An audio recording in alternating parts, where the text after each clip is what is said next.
আমার দেশের ব্যবসা এবং ভোক্তা তাদের সক্ষমতা বৃদ্ধি করার ক্ষেত্রে বাণিজ্য উদারীকরণ এবং বাণিজ্য ইনক্লুশন ছাড়া আর কোনো রাস্তা আমি দেখি না। আমি এর বাইরে কিছু জানি না। আমরা এখনও অফিসিয়ালি ভারতের পদক্ষেপটা সম্বন্ধে জানি না। সোশ্যাল মিডিয়া এবং নিউজ রিপোর্ট থেকে আমরা দেখেছি যে ওনারা কিছু স্থানীয় বন্দরে, ল্যান্ড বন্দরে, স্পেশালি আমাদের আখাউড়া বা ডাউকি সীমান্ত ভিত্তিক কিছু সিদ্ধান্ত ওনারা নিয়েছেন। আমরা ফর্মালি জানার পরে ব্যাপারগুলো নিয়ে পদক্ষেপ নিতে পারবো, বা আমাদের বিশ্লেষণগুলো চলছে। সরকারের বিভিন্ন সংস্থা জিনিসগুলোকে উপলব্ধি করার চেষ্টা করছে এবং তার পরিপ্রেক্ষিতে আমরা আমাদের করণীয়গুলো আমরা নির্দিষ্ট করব। যে সিদ্ধান্ত আমরা জানছি এর ফলে তো আমাদের বিজনেসকে বড় ধরনের প্রভাব পড়বে আর কি, বিশেষ করে গার্মেন্টস শিল্প প্লাস আমাদের এখান থেকে যেগুলো রপ্তানি হয়, আসবাবপত্র, ফলের জুস, নানান কিছু। আমাদের এখান থেকে খুব বেশি যে আসবাবপত্র যায় তা না। এক নাম্বার, আমাদের গার্মেন্ট শিল্প একটা বড় পরিমাণ ভারতে যায় এবং আপনারা নিশ্চয়ই জানেন যে এটা আমরা প্রতিযোগিতার সক্ষমতাই আমাদের রপ্তানিগুলো হয়। সো এটা দুইজনের জন্যই একটা লাভজনক প্রক্রিয়া বিষয়। সো নিশ্চয়ই আমরা মনে করি যে আমাদের যে ভারত নিজেও একটা টেক্সটাইল বা বস্ত্র শিল্পে একটা সমৃদ্ধ দেশ, তারপরেও যখন আমাদের দেশ থেকে এই রপ্তানিগুলো হয় এটা আমাদের প্রতিযোগিতার সক্ষমতার উপরে ভিত্তি করেই হয়। সো আমরা আশা করি যে উভয় দেশের ভোক্তা এবং উৎপাদনের স্বার্থে এটা চলমান থাকবে।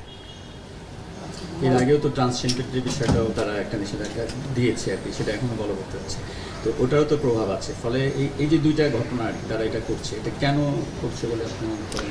না, ট্রান্সশিপমেন্টের কোনো প্রভাব এই মুহূর্তে আমাদের উপরে নেই। আমাদের নিজস্ব সক্ষমতা ব্যবহার করে আমরা নিজস্বভাবেই এই সমস্যার সমাধান করেছি।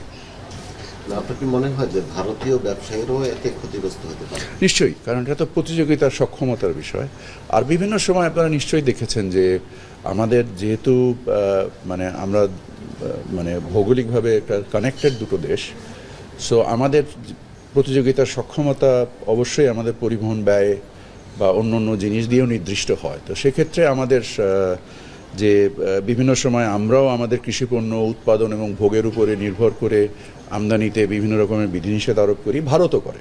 সো এটা একটা চলমান প্রক্রিয়া, এটা একটা বাণিজ্য ব্যবস্থাপনার একটা প্রক্রিয়া এবং এই বাণিজ্য ব্যবস্থাপনার প্রক্রিয়াতে আমরা কাজ করছি এবং আমরা আশা করি যে যদি কোনো এই বিষয়ে কোনো সমস্যা তৈরি হয় আমরা উভয় পক্ষ আলোচনার মাধ্যমে এটার একটা উপযুক্ত পরিণতিতে আনতে পারবো। আমি দুঃখজনকভাবে এনইসি বৈঠকে থাকতে পারিনি, কারণ আমি খুব অল্প সময় থেকেই চলে এসেছি, কারণ আমার এখানে আমার মন্ত্রণালয়ে কিছু জরুরি কাজ আছে। মাননীয় উপদেষ্টা চিঠিটা পাননি, কিন্তু চিঠিটা তো আপনারা নিশ্চয়ই পাবেন। তো সেক্ষেত্রে তো হয়েছে চিঠিটা তাদের এখানে। সেক্ষেত্রে প্রশ্ন হলো যে এই যে তাদের আমাদের স্থলবন্দর যে পণ্যগুলো যাচ্ছে, এটা 90% বলা হচ্ছে ব্যবসায়ীদের পক্ষ থেকে, সেটার প্রভাব মোকাবেলায় আপনারা কি সেখানে তাদের সাথে ফর্মালি বসা বা বন্ধ করা কেন হইল, এই রকমের কোনো ফর্মাল আলোচনা? আমাদের তো বেশ কিছু বন্দর এখনো চালু আছে। সো এটা শুধু যে কয়েকটা তো বন্ধ হলো, যে কটা বন্ধ হলো এটাতে নিশ্চয়ই 90% নয়। সো আমার ধারণা, যদি আমি ধারণার উপরে কথা বলছি, কারণ আমাদের সংস্থাগুলো কাজ করছে, আমি এখনও রিপোর্টটা দেখিনি। গতকালকেই তো আপনারাও যেমন সোশ্যাল মিডিয়াতে দেখেছেন, আমিও সোশ্যাল মিডিয়াতে দেখেছি। সো আমরা এটা হয়তো আরও 2-1 দিন লাগবে আমাদেরকে পুরো জিনিসটা একটা স্থিতি নেওয়ার জন্য। আমি কিছু তথ্য চেয়েছি, সেই তথ্যগুলো হয়তো বা আজ না হলে কাল নাগাদ আমি পেয়ে যাব। এই পেয়ে যাওয়ার পরে আমরা এই জিনিসগুলো সম্বন্ধে আরও ভালো জানতে পারবো। তখন কি ফর্মালি আলোচনায় তাদের সাথে যাওয়ার প্রয়োজনে সকল কিছুই করবো, যত কিছুই আছে সকল কিছুই করবো। আমরা কিন্তু সোশ্যাল মিডিয়াতে পাই, আমরা বলছি ইন্ডিয়ান ওয়েবসাইট, ইন্ডিয়ান গভর্নমেন্টের ওয়েবসাইট, আমরা এখনো অফিসিয়ালি পাইনি চিঠিটা, আমাদেরকে অফিসিয়ালি জানানো হয়। আমরা সোশ্যাল মিডিয়াতে দেখেছি, আমাদের কপি এসছে আর যেটা আপনাদের কাছেও এসছে, বাট পররাষ্ট্র কি এসেছে? পররাষ্ট্র মন্ত্রণালয় আমার সাথে এখনো পররাষ্ট্রে কথা হয়। আচ্ছা, যে দুইটা সিদ্ধান্ত আমরা দেখলাম, এটা কি দুই দেশের যে সাম্প্রতিক যে সম্পর্ক, সেটার কারণে কি এটা হচ্ছে কিনা আপনি কি মনে করেন?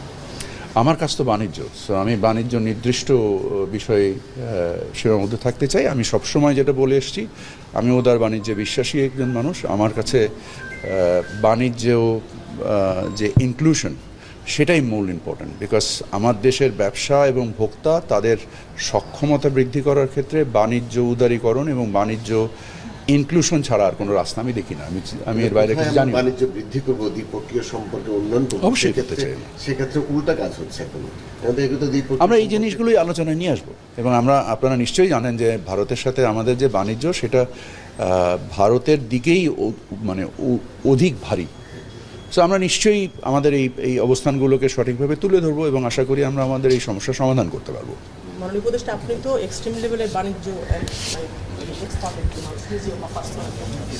এই যে আমাদের পার্শ্ববর্তী দেশের সাথে আমাদের নানা রকমের বাণিজ্য আছে, এই বিষয়গুলো কি মনে করছেন যে ঘাটতি হচ্ছে আমাদের দেশে, যেহেতু আমরা একটা ছোট দেশ, বাণিজ্য সেক্ষেত্রে সেটা এটা তো একটা দীর্ঘমেয়াদী মানে প্রক্রিয়া। মানে আপনি তো আর একদিনে বাণিজ্য ঘাটতি করতে পারবেন না। এবং আমরা যেটাও ভারত থেকে সোর্স করি সেটাও কম্প্যারেটিভ রিজনেই সোর্স করি।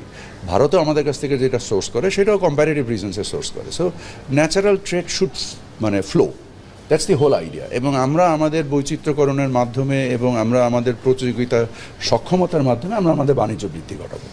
সকলকে অসংখ্য ধন্যবাদ।